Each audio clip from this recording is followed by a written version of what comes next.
All right, I got a heartwarming story, another heartwarming story that I wanted to share with you all. One of America's oldest Black-owned restaurants, Jones Barbecue, out in Arkansas, burned down. And this is the story about the history of the restaurant and what took place to get them back up and running, actually. So, y'all let me know what y'all think. All right, this is heartwarming. This is what we like to see in any community, right? Like people coming together and saving saving history in a sense. All right, y'all let me know what y'all think. It's Ricky Rich with Black Primacy. Please don't forget to like, comment, subscribe, and turn on your notifications. Taking you to one of America's oldest Black-owned restaurants. It's called Jones Barbecue Diner. It's been serving customers in a small Arkansas town for more than half a century and counting. But after a fire broke out in 2021, the beloved restaurant could have closed its doors for good, but that didn't happen. Instead, as Mark Strassman shows us, it reopened just months later thanks to friends all over the world. We live in thin times for perfection. But you'll find it here, the Arkansas Delta, inside this ramshackle house. Jones Barbecue Diner, serving barbecue perfection since 1910. No, we just try to stay in front of everybody. You think you're ahead of everybody right now? I do. I really do. So, this is the best there is. That's what I would say. My suggestion? Order the pulled pork, smoked slow and sweet for 20 hours over hickory, oak, and pecan. It's all 79-year-old Harold Jones sells. One meat, one secret sauce. That's it. And you got to be the only one where the recipe includes 2 slices of Wonder Bread. True. True. That's true. In 2012, Jones won a prestigious James Beard Award as an American classic. Fine restaurants nationwide covet one. Jones had never heard of it. We met Jones and his wife Betty when they first won the award more than a decade ago. What's the secret of the sauce? No. Come on. Ain't no way. No, sir. Not going to tell it. No. You give that up, you out of business. 12 years later, he gave me this same answer. But people probably want to know the recipe. Well, they ask me that all the time. And? If you get out of the way, you might well get out of business. and that's not happening. No. In the middle of Like his timeless recipe, Jones hasn't changed. His business, however, changed dramatically.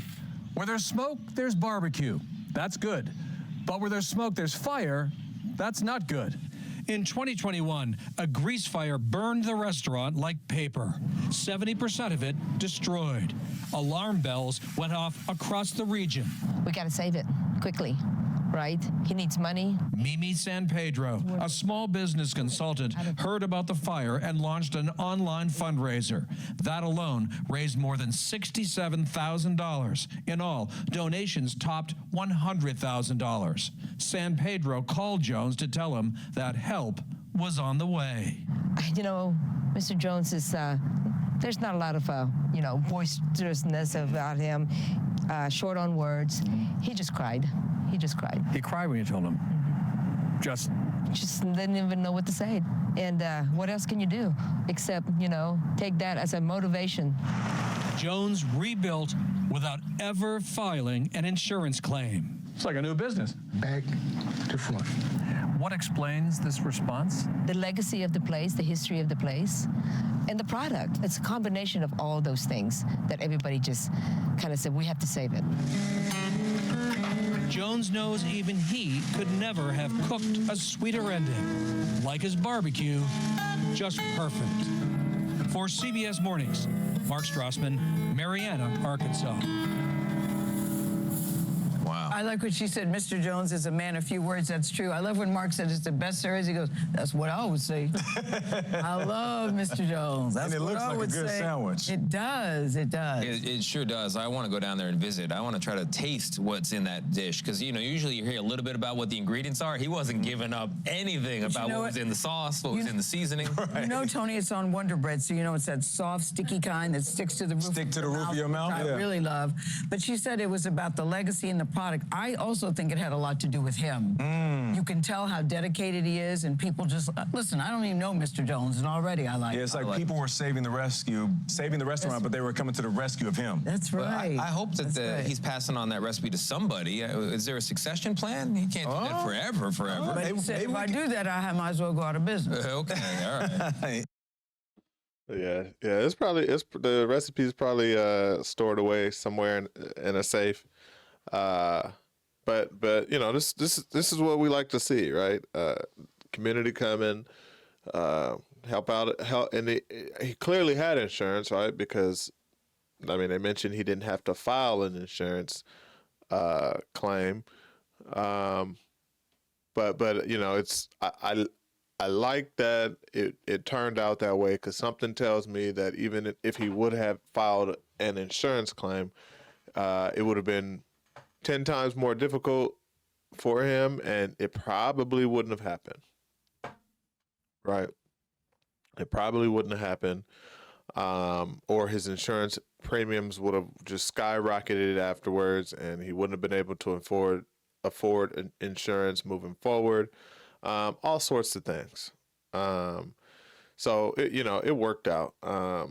The one thing I wanted to also point out, and just from a business perspective, is how he had one thing, one sandwich, one recipe. He specialized in that one thing. And I'd be willing to bet that is what kept him in business, or kept the business going for as long as it did. I think they said over 100 years, or 100 years, something like that. Because he has what they call a niche product. For those of you who aren't in business or entrepreneurship, it's a very specific product. There's probably all sorts of other barbecue spots around the place, but he's doing one thing and doing one thing well. And like I said, from a business perspective, that's a great example of for those of you who are thinking about getting into business, whether that be in restaurants or some other product or service. This is a perfect example of what you can and probably should look into, especially in this day and age where there's so many things out there, so many people trying to do everything at once. Just find that one thing and do it better than anyone around, and you'll be successful. All right. But again, this was great. I love to see it. Love to see community jump in action. Love to see sometimes with all that goes on in this world, it's just good to see some positive, I'll say positive reinforcement. All right. But y'all let me know what y'all think. All right. It's Ricky Rich with Black Primacy. Please don't forget to like, comment, subscribe, and turn on your notifications.